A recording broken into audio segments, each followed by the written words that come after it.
Good evening, everyone, and welcome to this month's Publics at IIHS.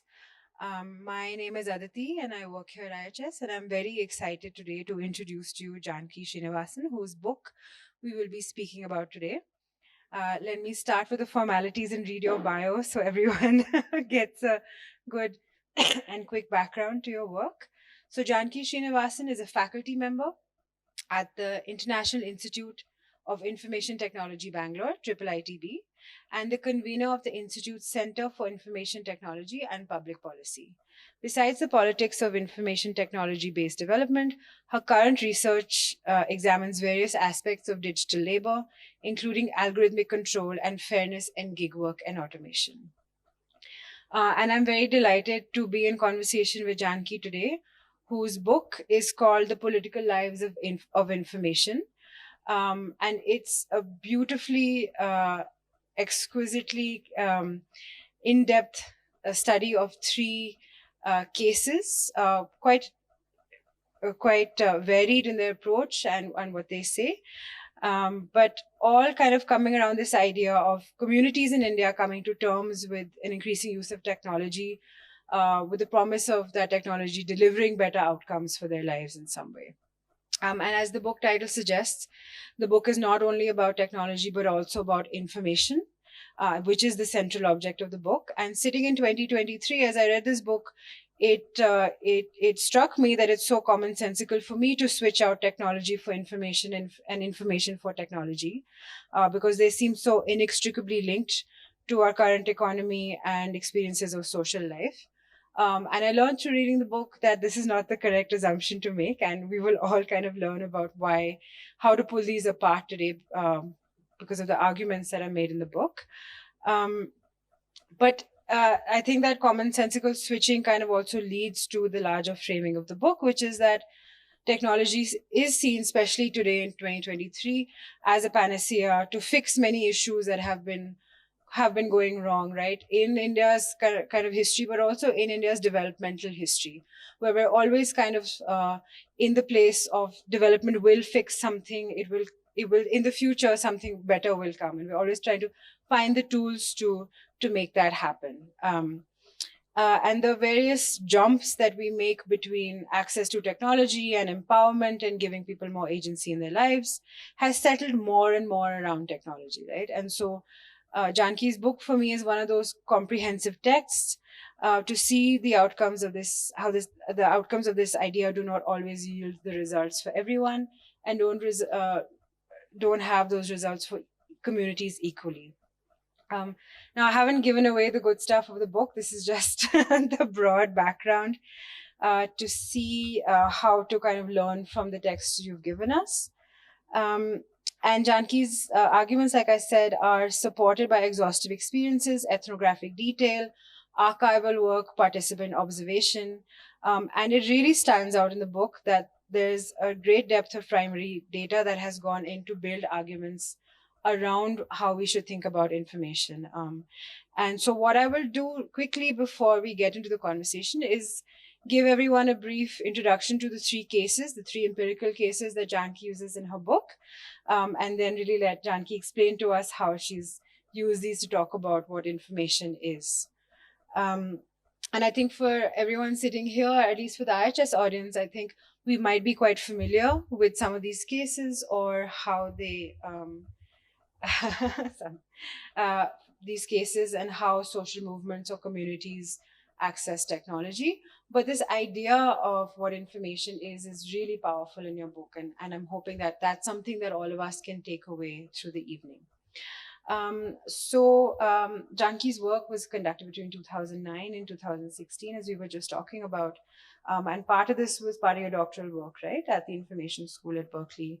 And it's a discipline that sits outside our otherwise very interdisciplinary atmosphere at IIHS. And I hope that that's a nice takeaway that we all have. So the first case is about the fishing communities in Kerala who fish, who auction their fish and sell their fish in markets. And the case around information here that Janaki thinks about and helps us think through is, what does having access to information about price do to social relationships or how people's livelihoods turn out, right? does having adequate information about price actually yield better outcomes for their earnings? And what does that kind of mean for that kind of very particular information, given that communities otherwise have many other ways in which these auctions and selling of fish take place? Um, and this research with these communities were done in 2 sites in Kerala, right? And you've done lots of participant observation. You've done this really beautiful explanation of the supply chain of exactly how fish is brought into the market, how it's sold, who are the actors, these really beautiful ethnographic details about how certain kinds of winks lead to differences in price. And so it's a really rich account of the social relationships that are present in that kind of livelihood community. The second case is set in Pondicherry, which is a particular developmental intervention that was run by the Swaminathan Trust and funded by the French Canadian Development and Research Council, which created village knowledge centers or information shops in particular villages around the Pondicherry district, right? And this research was really looking at that intervention and seeing what does it mean to have an information shop or a village resource center embedded in a particular locality amongst communities who people in the development sector see as information poor, right? So what is the kind of information they seek to give out? What does that object look like? And how are people actually able to make use of it? And the third case is finally the case of MKSS, or the Mazdoor Kisan Shakti Sanghatan, whose campaigns we all know led to the right to information, right? And so Janaki takes us through a lot of archival work, a lot of participant observation with people in the organization who led these campaigns, as to how they were able to come to this idea of what information is and what they actually needed to deliver people rights, right? What nature of and what object of information that was. And like I said, for everyone who does pick this book up or read it to learn the empirical chapters and how you've taken us to these cases is absolutely exquisitely done. So I really want to commend you on that. I learned so much actually reading this book about cases I thought I knew something about. But I think coming back to this earlier idea of technology kind of solving everything, we have this idea that access to information can only lead to good, right? I don't think anyone in this room would also question that having access to information could lead to anything but empowerment or agency. And in Janaki's book, she starts with a quote that actually helps illustrate this beautifully, which is from a UN official working in Africa, who says that information empowers and information frees people at all levels of society, regardless of gender, education, status, to make rational decisions and to improve the quality of their lives. And I think this is a really nice beginning to the book, and it kind of sets up how we can think about these very different layered social communities kind of coming up against this idea. So maybe just to start with, can you help us understand why you chose to look at information as a part of technology helping developmental gains? How should we learn to pull apart this idea of technology and information? And what is, in the academic sense, what is the canon to which you speak? And how then do these cases try and, take us into a different approach in that canon? Thanks, Aditi.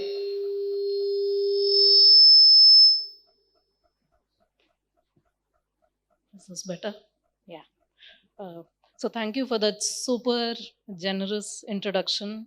And you did a much better summary than some of the blurbs of the book have. So I hired the wrong people for that, clearly.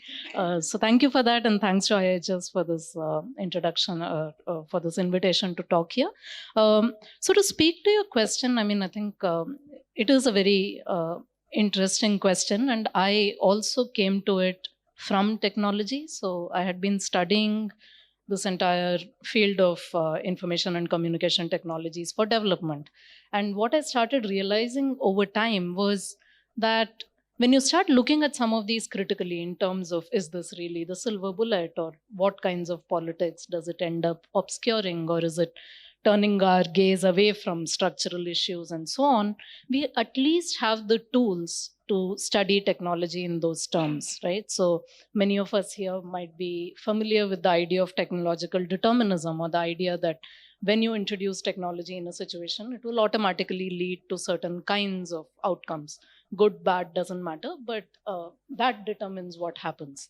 But what I was increasingly hearing from many of the initiatives that I was looking at, some of them around village computer centers, but also others, was that there was an even deeper faith in information in all of these, right? So you could sort of see an analogous information determinism, if you will, but it seemed to me like we were not talking enough about that, right? And again, like I try and look in the MKS's case, it doesn't always even have to be technology in the form of digital technology, but there are certain kinds of there's a sort of value attributed to information, right? An intrinsic value.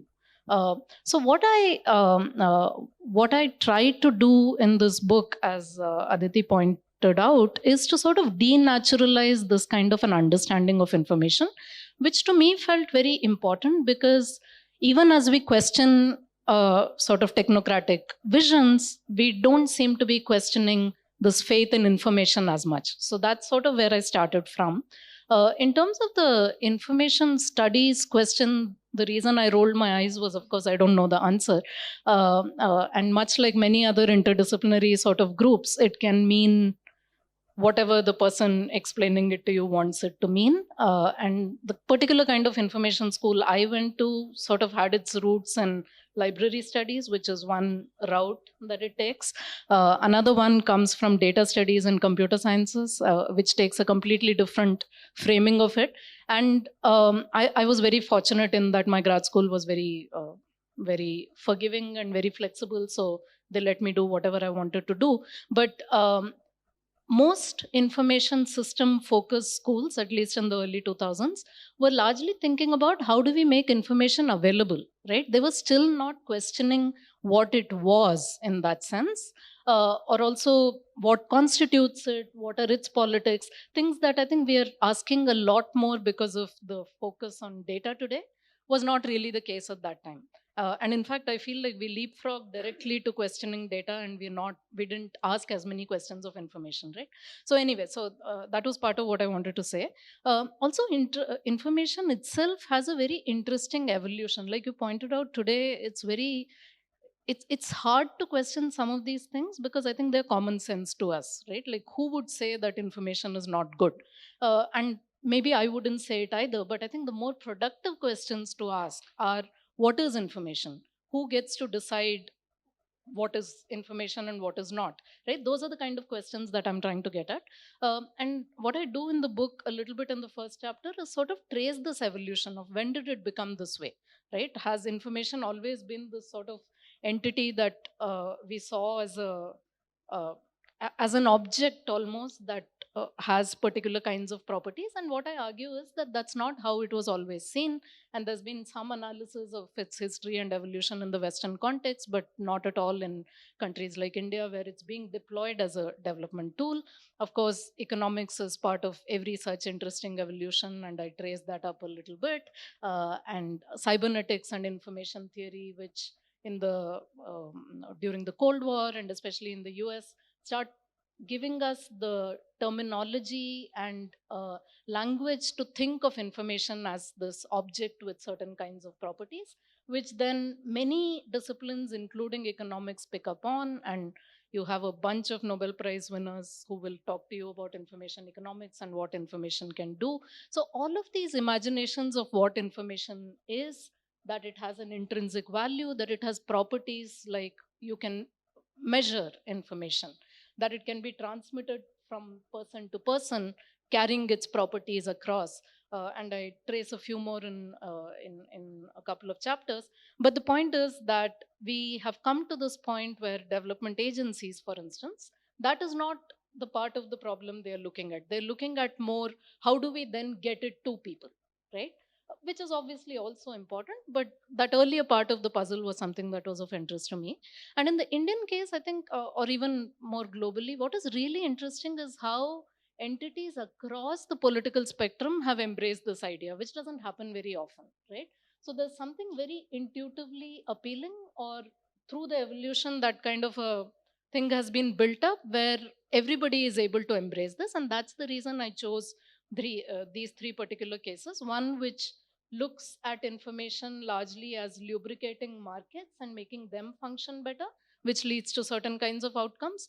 A non-profit which doesn't operate so much through a market mechanism is basically saying we can provide information which will then lead to certain kinds of social change and development, however you define that. And then of course there's the case of MKSs, which takes a very political idea of information and moves forward on a journey of rights. And the way I frame this in the book is as these are exemplar cases of politics denied, politics bracketed, and politics made explicit. And maybe we can go into that a little later. But yeah, that is sort of the confused history of information studies that I bring to you. No, I think I think just that much of the framework is actually quite useful because, like I said, I think for all of us, it's a moment of really sitting and thinking through our own assumptions about this. And one of the main conceptual offerings you give in the book is for us to stop thinking about information as just this object that exists, but rather to think about an information order, right? And through these cases, you kind of lead us through why that should be. Can you help us a little bit understand what the information order is, and how does the case, say, example of the Kerala fishing community, help us make that conceptual jump, and what should we kind of take away from that? Yeah, absolutely. In fact, there was a little bit I wanted to read out earlier that I think can also lead this off. So basically, something I'm examining is this whole idea of information becoming a reification, right? Which then disallows us from looking at its social and material roots. And I thought this. I have a little section on the reification of information, which might be a good way to set this off. So I'll just read a little bit of that. And this is both about reification in general, but also what the reification of information in particular means. So Etienne Wenger, in his book Communities of Practice, defines reification as the process of giving form to our experience by producing objects that congeal this experience into thingness. What reification also does is distinguish between what is included and excluded as an instance of that reification. In the case of information, its transformation into a concrete bounded object associated with a specific set of properties and economic value could be considered its reification. Among other things, the reification of information has allowed for it to be differentiated from that which is not information, based on its objectivity, sources, and so on. Reification has also allowed for discerning differences between good and bad information, whether it is reliable, true, comprehensive, and so forth. Now, obviously, reifications are useful because they offer a shortcut to communication and provide a point of focus around which negotiation for meaning can occur. In the case of information, reification allows for it to be treated as a well understood entity that a wide range of communities can make use of, including agents of the state, donor organizations, non-profits, social movements, and citizen groups. Thus, valuing information as an object having a single stable meaning and universal value is useful for at least two reasons. First, it helps focus attention on information. Second, treating it as a coherent object that automatically leads to certain behavior and outcomes makes information solutions possible to devise and to deploy. But then, this is I think, very thoughtful para from Wenger, which I found very useful.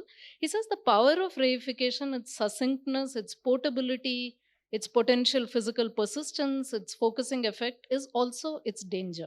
The politician's slogan can become a substitute for a deep understanding of and commitment to what it stands for. The tool can ossify activity around its inertness.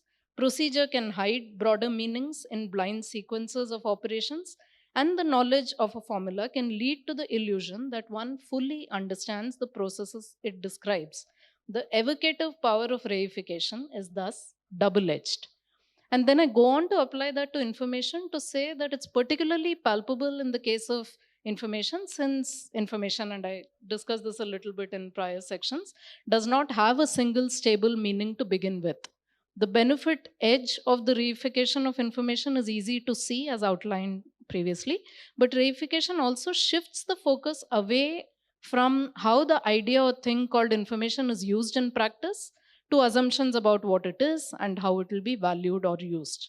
The danger of reification in this case is that understanding information as a good that can be easily moved from person to person while retaining its value obscures the fact that the value and meaning of information always derived from its embedding in specific social relations and material form. And this is where I use a lens from the historian Chris Bailey, and we can talk about this more in the Q&A. He comes up with this idea of an information order, and he comes up with it because he's annoyed with how information often becomes a residual category. So it's almost like if you are in this stage of development, this is the kind of information systems you will use. And for him, you need to consider what he goes on to define as information order as an almost autonomous set of issues. Different societies at the same stage of development, if there's anything like that, might have completely different information orders, right? So he sees it as an assemblage of information systems, what he calls knowledgeable agents, agents of communication. So it's a heuristic basically. It's not necessarily a thing, but it pushes you away from seeing information as either this free floating thing that everyone can sort of latch on to and leverage, or even if you're associating it with particular material forms, seeing its value in that rather than in the social relations through which it's accessed and then used. So that is what I go on to use in the rest of the book. And maybe what I can do is go to the case of the fish a little bit. Yeah. Yeah. Maybe you can help us understand how the three cases also, how you've chosen them and structured them to speak back to this idea of the information order, Sure, if that's sure, absolutely. So, what I'm essentially trying to do through the information order is to try and understand how is it that this idea of information, in whatever form various entities have looked at it, has allowed us to or depoliticize ideas of development, right? Like that's sort of my larger goal in the entire book. And I choose these three cases for a couple of reasons. One is just how prominent they were. And I think the MKS's case to this audience must be fairly obvious that it's prominent. But in the ICTD community, the Swaminathan Foundation centers were also pretty prominent because they came up in the late 90s. And that was the time that many of these kind of village knowledge centers were, many nonprofits were thinking of them. So it was widely covered in media, academia.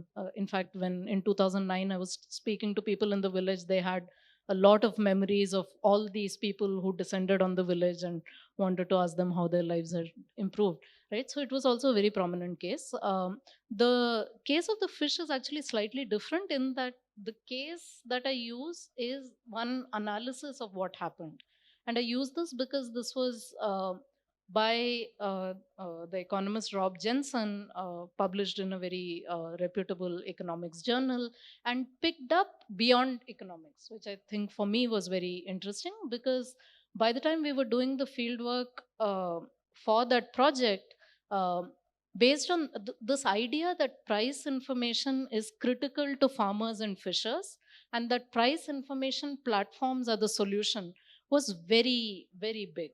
Even by 2013, when I was doing this research, there were over 200 such price information platforms, and that number has only started to grow. So I think it was prominent in a very particular way that I was interested in, which was that here, it very clearly says information is the solution to this problem here. And I always tend to ask, if information is the solution, what is the problem, right? How has this been framed?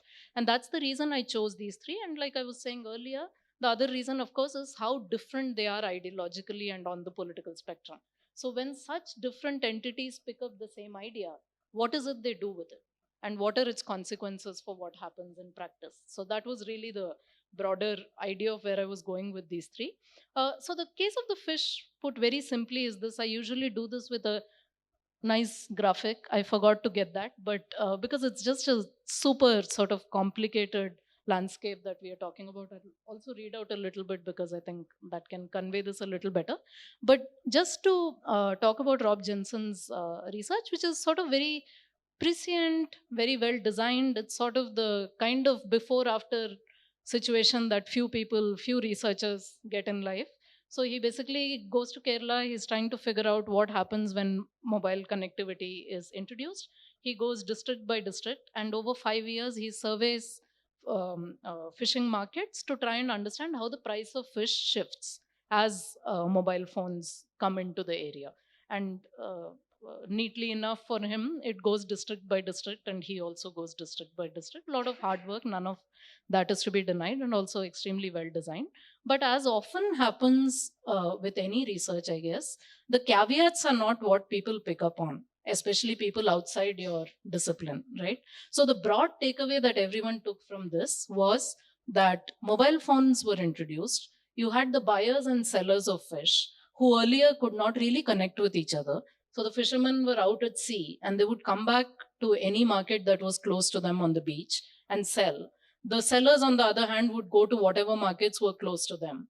Neither party knew what fish or how much was going to come in on that day, because that's just how fish behave. But then you have mobile phones, and boom, what happens? Everyone knows what the price information is. The market starts behaving much better. There's less wastage. So people go where fish needs to be sold, or they go where they know they can buy it, right? So this is obviously a very, very simplistic sort of understanding of the model they put together, but basically this is sort of what they're saying, right? And what people took away from this was, hey, people need price information, right? But obviously there's much more to it than that. Is every kind of fisher in every part of Kerala able to access this?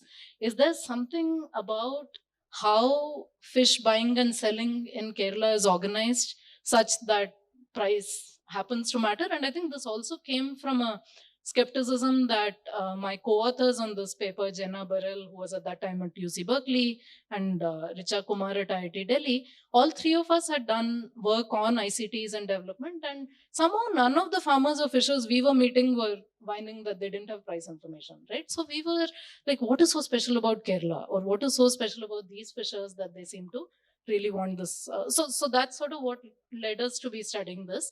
But I think and maybe this is where I should read out a little bit of the complex field I went to, because I went into it having read an economics paper that told me there was a buyer, seller, fish, mobile phone. But when I went there, it was utter chaos, right? It did not look like that at all. And I was like, which among you is the buyer and who's the seller and what the hell is going on? So just to drag you all into that chaos, I'll just read out and not too long, but not too short either section. This is on page 70 of the book. Kutiunda rode an auctioneer on the beach. Anyone willing to top that price? Feet planted firmly on the sand next to the pile of kanava, which is cuttlefish, he was auctioning. Peter was one among many on this densely packed strip of land during season time, when export fish such as prawns, squid, and cuttlefish were being brought in from the sea in blue, red, and green plywood and fiber vallams or boats. No sooner had a boat been navigated to the sandy edge of the land than the 3 to 7 fishermen on board would jump off with baskets of fish that they would proceed to unceremoniously dump on the sand so they could be auctioned. That is when Peter and other auctioneers like him, potential buyers and onlookers, would all congregate around the fish, appearing as though magically when a pile started being auctioned. Like Peter, many other auctioneers braved the sweltering heat of Kerala monsoons to auction the seasonal prawn, squid, as well as more common fish varieties such as oil sardines, mackerel, tuna, and anchovy. Whether the auctioneers calling out prices were surrounded by a handful of individuals or a larger crowd of potential buyers seemed to depend on the variety of the fish, its freshness, and the price being called out. Potential buyers on the shore were themselves a mixed lot that included mid sized traders and smaller scale fish vendors, most of them women, carrying large aluminum vessels. The circle around auctioneers also included a few urban middle class individuals and families who stood out by the way they were dressed as well as by their more tentative participation in auctions. A few auctioneers also stood back in the shade, some distance away from the frantic auctioning, chatting with fellow auctioneers or on their phones, and simultaneously keeping an eye on the auctions and on boats arriving from the sea. When no one responded to his call for a higher bid, Peter closed the bid on the pile of kanava. He then pulled out a notebook and pen to calculate how much he had to be paid by the buyer and also what he had to pay the fishermen standing around him whose fish catch he had just auctioned. Lily, the fish vendor who had secured the deal, this is someone I also talk about later, and who I learned was a regular at these auctions, counted out her payment to the auctioneer in currency notes. This was before demonetization, mind you. Peter unzipped the black leather pouch he had been holding throughout to add part of the cash he received to it, handing most of the rest to the fisherman while noting down the sales amounts and his auctioning fees in his notebook. By this time, the church tax collector too had reached the scene and was issuing a receipt from his receipt book to the fisherman and to the fish vendor, both of whom paid him 1% on the transaction amount as church tax. Peter had barely concluded his transaction before he received a call from another set of fishermen whose boat was expected at the shore soon. It was time for Peter to start a new round of bids. Meanwhile, Lily hired a man to carry the fish to an auto that would take her to a fish market just outside the city of Trivandrum, a short ride away. The man loaded up the fish in an aluminium basket, which he hoisted to his head. He accompanied Lily, who was carrying another vessel of fish, to the entrance of the market. Once the vessels were set down on the ground alongside a few other fish vending women's vessels, Lily paid him. She then walked to the nearby ice plant to get ice so her fish would stay fresh. She made one final entry into the crowded beach area to fill up a small vessel with sand. Later in the market, the sand would serve as a base on which to place the fish and also to signal their freshness to potential buyers. She loaded her multiple vessels into the auto, got in herself, and set off for the market. At the market, Lily found a spot at the back with the other women vendors. She set out her saruvams up front, that's the aluminium vessels, and balanced a wooden board on them. Taking out some sand from her vessel, she patted it into three mounds on the board. On these mounds, she made the sign of the cross.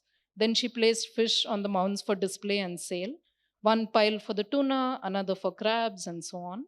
The squid she placed directly on the board. The tuna had its fin pulled up and kept that way with a lump of sand.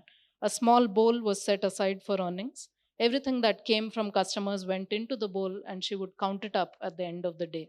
Lily's day of bargaining with her customers had begun.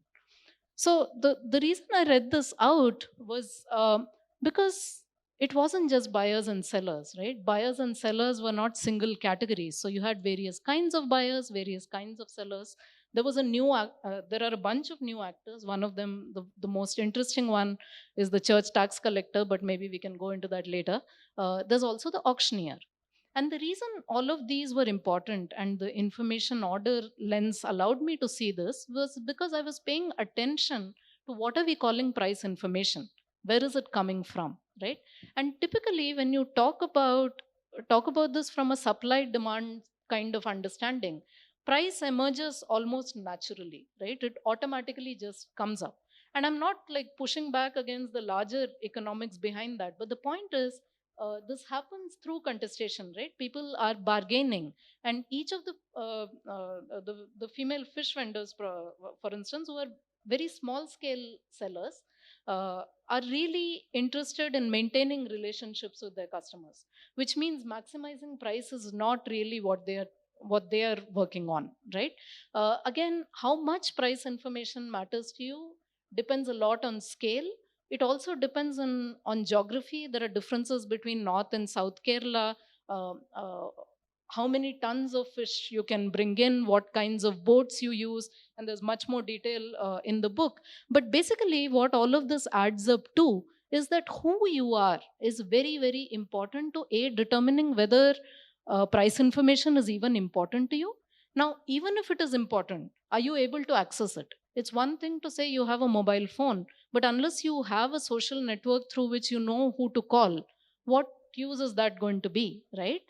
Source really matters. So you're not just unlike many of these design platforms which talk about SMS messages, people really lay store by who's telling them the price, right? That matters. So there are all of these things, and the sort of longer history of social movements involving fishers in Kerala, which led to an auctioning system in the first place, which allowed for there to be open auctions.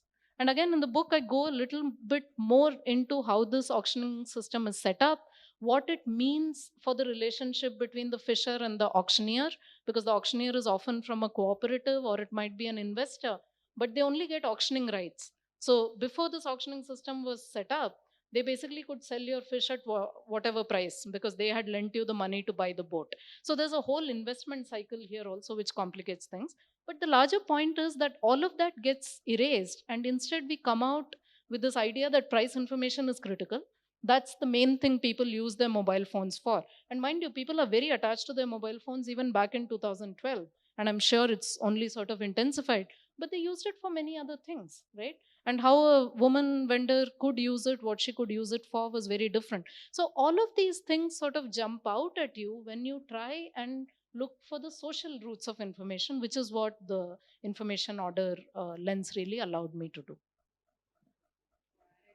Everyone has heard the kind of lovely ethnographic detail that all of these cases are made of just by you reading that. So I'm really glad that you're reading this and kind of bringing it out. So I think that case was really evocative for kind of thinking about, oh, this idea of information is apolitical, it shouldn't be, or it's asocial, and we need the idea of like social hierarchies of power within that definition. But the other kind of really nice thing you talk about is the materiality of the information also makes such a difference to how it circulates, who gets to use it, what it means, what the implications of it are. And that come out really nicely in the case with the MKSS when you kind of look at how the campaigns that formed the right to information, or their desire for it, um, what they've been. And in this case, you kind of talk about, because it's a organized case, organized political action, that there's a bidirectional effect on what the idea of information is and what kind of politics it bends itself in, but also the other way around. So can you kind of take us through that case and how you kind of come to explaining why materiality is important and this bidirectional effect on how we should think about information? Yeah, absolutely. So I think obviously MKS, which sees itself as a political movement, its ideology is sort of out there, and it sees information within this context of its politics. And I think that's also what makes it very different than the previous two cases. I talked about the Kerala case, but even in the Pondicherry case, where information is largely seen as truth of some kind, right? It's seen as objective, but also as a truthful representation of the world, as it were. But what is really interesting about the MKS's case, of course, is that is not how they're talking about information. Instead, and I mostly look at their work in the early 80s, before they were even before they even formed the MKSs, till about the middle 90s, when one of the first right to information rallies took place in Biawar in Rajasthan. And what their earliest cases show them, of course, which is on public works and famine relief works and so on, is that the labor rolls or muster rolls, where details of workers at the public work site are entered, are only visible to bureaucrats and not to the workers themselves, right? So this is where the story kind of begins, where they start thinking about, and again I talk about this in the book, they don't start by calling it information, they call it kagas, and then it sort of goes on to information over time, and I think there's a particular logic to that. I will also come to that.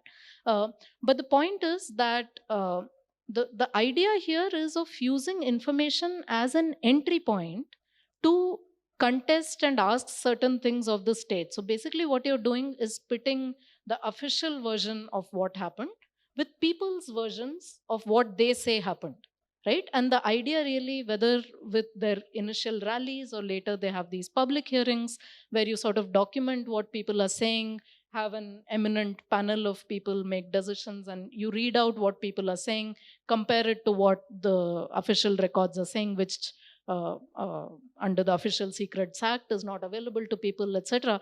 So the whole point here is not so much to see information as truth, but as an entry point to have these kinds of conversations and contestations and voice this kind of a need for accountability from the state, right?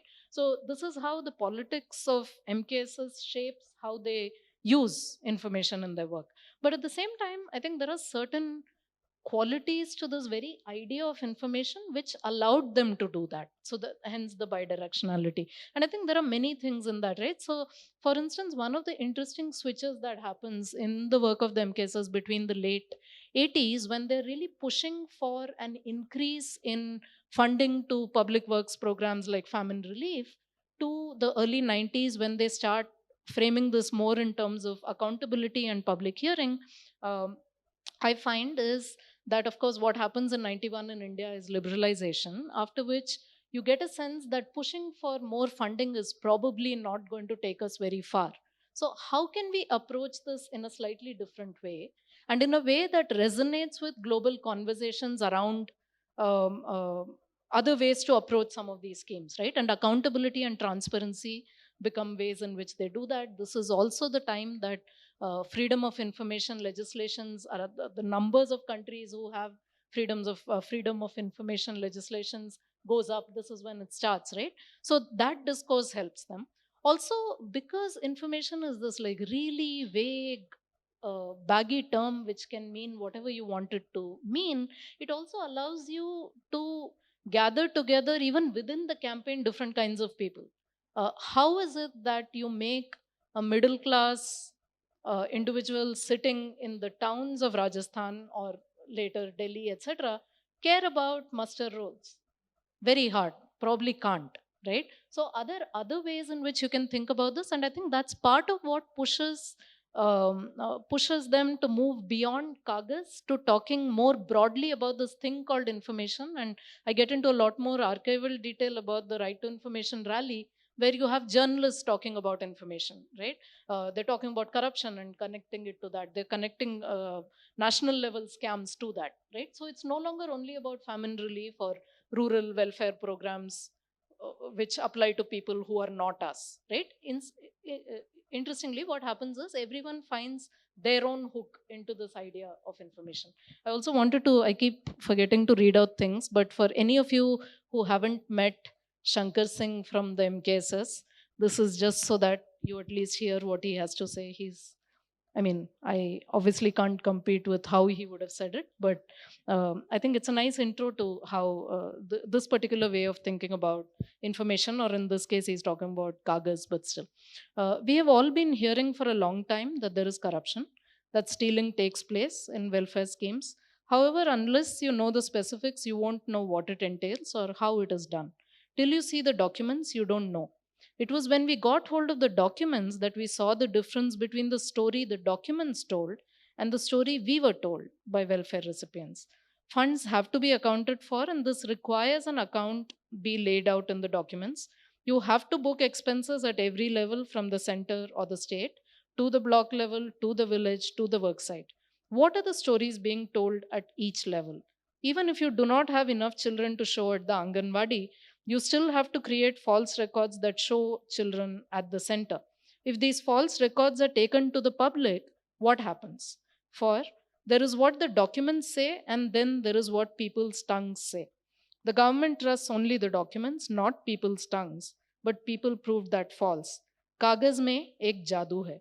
Documents can be magical that way. So this is sort of the very different conception of information that MKSS moves forward with. But at the same time, some of the qualities of this term called information also allowed them to push this forward in particular ways, I think. I think the MKSS case, because it was so much about transparency and bureaucratic documentation, it kind of helps us. So I was trying to think about, how do I think about this heuristic device of the information order in the work I do, or the work that we would do here, the conversations we would have at IIHS, right? Which is around urban development, around our cities, which are as chaotic as the fish market you were talking about, right? And the word chaos keeps getting used because there's this political economy of things that happen, which don't align with what we read or the rules that are given to us in law. And so for us, we keep thinking about this idea of public secrets. What gets revealed at what point, what gets hidden, what is shown in the plan, what you keep off the plan, when the tenure document arrives, and when a bulldozer arrives, right? So, in that sense, can you help us think about how this heuristic device can actually start to inform some of these ways that we end up, the questions we ask? Because a lot of this work that we do also goes into policy work and advisory work and has very actionable outcomes. And I think um, we end up getting stuck with concepts of informality, right? Which again have so much and so little that kind of define them. So can you help us think about what that could imply for a larger policy questions or these kind of things that we think about? This is usually the question I really dread, but I will try and think through it with you. I think one of the reasons I find the information order heuristic useful is because it's fairly flexible, right? So, for one, it doesn't necessarily rely only on formal channels, right? And for another, because social relations are so important to that conception, even some of these things that you're saying about people's desire to be legible and illegible at different times, to be able to negotiate that, is something that it can, I think, accommodate. So that is one way to think about it. In fact, in the second case that I look at, the Pondicherry case, there are people who are basically saying it's not so much that I don't know what government schemes exist, it is that I don't have the prerequisites for them, right? And even within that, there's this interesting tension of some of them will want ID cards for certain welfare schemes, but not want to be seen as a resident of that village for other such other schemes, right? For a variety of reasons, many of which are completely legitimate, right? So, given that, I think sort of charting out this landscape of who are the people involved in conceiving of, defining, producing, leveraging information, which is what I think the information order heuristic allowed me to do, to sort of pass it in these ways for each stage, I think allows you to get at some of this. I think everyone who uses this will use it somewhat differently, but I think it does allow for that. That was one thing. The other one is, I think one thing I discovered was, you were speaking of material form earlier, and I think that's exactly right. And when the material form shifts, the people who can mediate your access to it also shift, right? As well as the people who design it. So suddenly the new power centers are different. So mapping out this landscape also allows you to see that, I think, because it's not obvious from the start who those people might be. Like if you go to a fish market focusing only on buyers and sellers, you don't see these other people. I bet nobody thinks of a church tax collector. I didn't anyway, right? So an information order allows you to see, I think, those new sort of intermediaries and why they are required and what they help translate. Like again, I'm thinking about things like digital IDs, and when they fail, the whatever number I don't know what the current number is, but there are some 440 error codes, I think, right? I'm not saying the intermediary knows this either. Maybe it's multiple intermediaries, but they're probably definitely different than the earlier PDS guy who was helping you with some of this, right? So there's the intermediary part. I think what is also connected is when we think of information as intrinsically valuable, we forget how much labor and work goes into making it valuable for specific kinds of people. So I think this also allows us an entry point to looking at different kinds of work when you denaturalize the value of information as being held in itself. So I thought these were some of the ways in which to sort of move forward. And I think we were discussing this when we spoke day before. Aditi and I both work on gig work. And I think one of the big myths of our time is that platforms like Uber and Ola remove information asymmetries, right? Instead, it's really about shifting them. Who is it? Whose information available for? What kind of information is it? Who is it closed off from? So again, you have different sort of control centers. So I was thinking this might also be one way to look at something specific like that. No, that's very true. And I'm going to ask one last question and then open it up for question and answers for people online and who are here, because we just have a few minutes left. But there have been a few years since you did the kind of primary Thanks for work. the kind way in which you put this. And I guess the world of technology and its embeddedness in everyone's life has changed so much, right? We don't necessarily have to think about technology as a developmental intervention. The market has taken over so much that the gig work being one example of it, really filtering down, convincing everyone has access to it. Right? I remember in 2015 there was like a protest at the Ola office because the app had gone off and there was an app outage. And I remember Inc. 42, this startup press release journal, kind of wrote that, oh my god, it's crazy to think that Uber drivers are protesting an app outage. It seemed almost not out of everyone's senses that these people who were so far removed from technology now had it in their hands. And so how do you kind of see the place of this book now in the world we're living in now? How do you think that how have you reflected on how much the world has changed and how much the market has taken over? Has it done something to change how you think about the information order, or some of the outcomes of how we politicize this idea of information?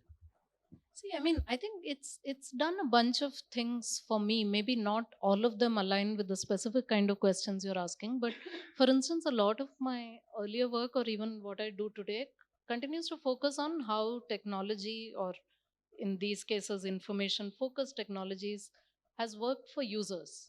But what I realized over, gosh, almost 2 decades now of doing this work is that we keep saying the same things about power relations matter, gender. We don't live in a post caste, post gender society. Not everyone is able to access technology, etc. But the technologies continue to get built, right?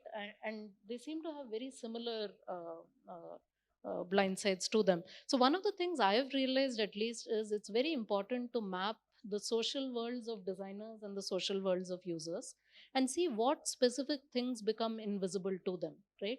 What kinds of values. So, for example, one of the things I was looking at after these projects was demonetization and digital cash and so on, and the whole obsession with cashlessness, which is sort of rooted in this idea that somehow the only reason you would not go cashless is if you were technology averse. So you refuse to see a value in the artifacts and values that your potential users might have. So anyway, long story short, I think for me, connecting the designer and user worlds is one thing that I have increasingly started thinking about.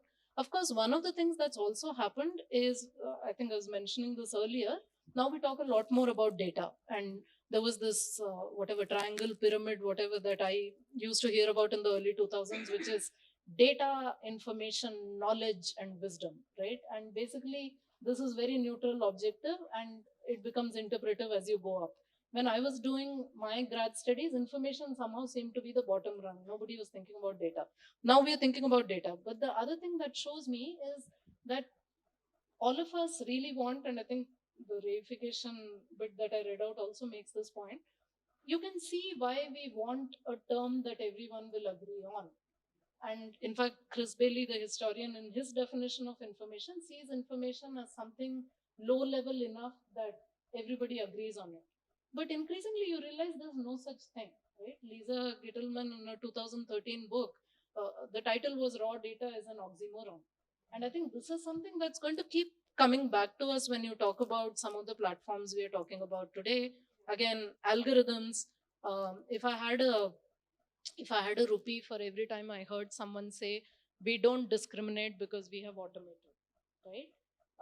And you're like, who automated it? Who is this like asocial person who has no bias who's able to automate this? So I think the larger thing I'm trying to get at is we have every era brings forth its own naturalized concepts, and it's very important and very exhausting sometimes, but you have to keep sort of critiquing and denaturalizing it and sort of bringing it back to social relations and material roots. And I think that is for me a learning that's going to stay throughout.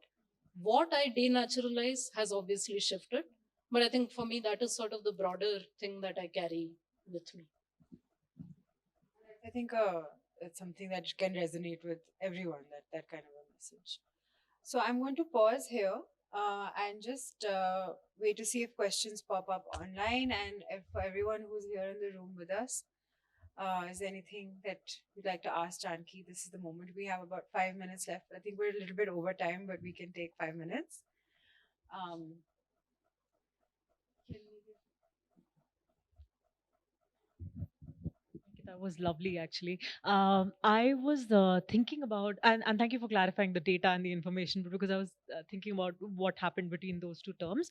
So I was thinking about this question of like information and time, because in a lot of ideas about technology is that information is real time, like, like in the sense that you immediately get through this automated interface, you get your information that you require. But we also know that this is not true in a lot of other kinds of contexts. Okay, very famously, uh, the census is famously delayed right now, and that means that there's no data, there's no information which is going to come out, and these are things which get used strategically. So I was wondering, in your examples, whether there was this idea of time which came through, which made you think about the information order. No, I think that's a really good question. I don't know if I have an answer right off the bat. I mean, I think, I don't know. I mean, I think the closest one I can think of is something that the Swaminathan Foundation did think about, which was because they were dealing with fishers, weather conditions was something that had to be had real time. But they also realized that you need to customize it also along. I mean, they were getting something from US satellites or something. So you need the exact geography, but it also needs to be timely. So they saw that as something that they would value add to. But I can't think of uh, another example of the kind that you mentioned. Like, I've been doing some other work on COVID dashboards, and one of the things that really struck me was, despite our sort of obsession with how much data we have about COVID, of course, we also had the parallel headline, which was that we have no data on migrants, right? So, yeah, that's a super interesting question. I can't think of an example. If I do, I'll come back to you with that.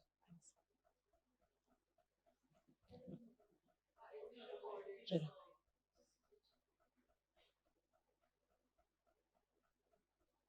I was thinking about this concept of reification that you spoke about, and you tied it to how power gets to decide what is information, right? And because power gets to decide, it is authoritative and credible, or it's seen as such, and that grants it a certain mobility. But for instance, I work in education policy. What power decides as information is it is a task to mobilize in terms of citizen decision making based on that. It's not naturally mobile, and like you said, there is a lot of work that goes into making it having it used. And interestingly, what the kind of work that goes in is intermediaries or whatever that category is, which makes that information informal again. So it will be again told in the form of street plays. It will be told in the form of pictures. Otherwise, the assumption that this sort of like idea of formal, credible, legible to a certain class kind of information is necessarily trusted more by all citizens has sort of not proven to be true at all. And so I was just thinking that it's almost like there's a de-reification of information that is required for it to have this characteristic of mobility that is just like attributed to it as a natural thing. And I absolutely agree. In fact, one of the things I point out is there is a certain kind of a tension, right? There are two kinds of mobility here. So for each of these cases, for them to get a certain kind of support, whether it was from funding agencies or in the MKS's case, population beyond the villages they were working in, etc., you also needed this sort of abstract idea of information for it to be mobile. But then, obviously, for it to work on the ground, it had to be contextual and rooted in a way which was the opposite of that, right? So, the more you made it abstract, the more it might have traveled in those circuits. But the less it was able to travel in other circuits, right? So there was always sort of this way in which those two pulled at each other. I think each one of them sort of got at it slightly differently, but that's absolutely, I think that gets to the heart of some of what I'm looking at. Yeah. A question that's coming online, which is from Jyoti, who says, "How would you comment on the idea of information in the light of the latest AI developments?" So maybe, I mean, I think I've been thinking about this also, in this idea of we have students using Chat GPT and we don't know the difference between information, knowledge, opinion, debate. So how do we kind of work backwards from that to actually share some of these, train people on how to use these and how to see the nuances in them? Actually, maybe that would help me also and answer Jyoti's question.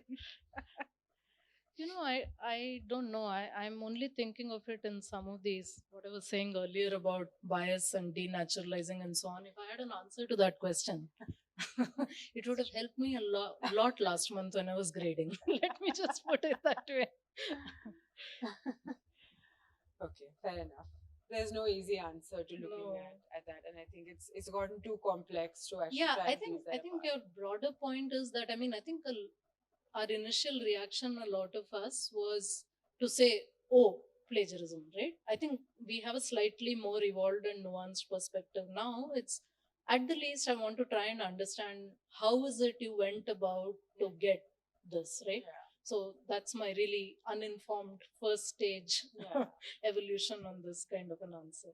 And also to speak back to Jyoti's question, that AI is only useful to talk about in the application of it, right? Yeah. So, but just thinking about information in general with AI doesn't. Yeah, isn't that's such a very good point. I mean, I think with AI, one thing that happens is, I mean, obviously I'm right at the start of the queue that says we have to look at it critically, but at the same time, I think one thing that happens is it becomes the sort of, there is no alternative, this is how it will anyway go, and that kind of a conversation where you really feel like nothing is in your control, which I think is equally dangerous, because what you need to talk to are empirical examples on the ground, not some abstract idea of what it could do and how it relates to the latest sci-fi movie you saw, right?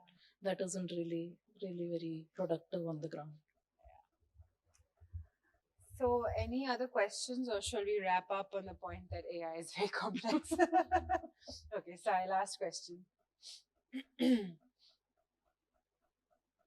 Speak off. There's a Sai on the other side. So I want to ask church tax. No, I'm just like curious because a long back I went to. I'll just give a small context and then ask you the question. Like when I've been to that Viringam port and like the stories around that Adani and like fishermen communities, the settlement is being supposed to be relocated and like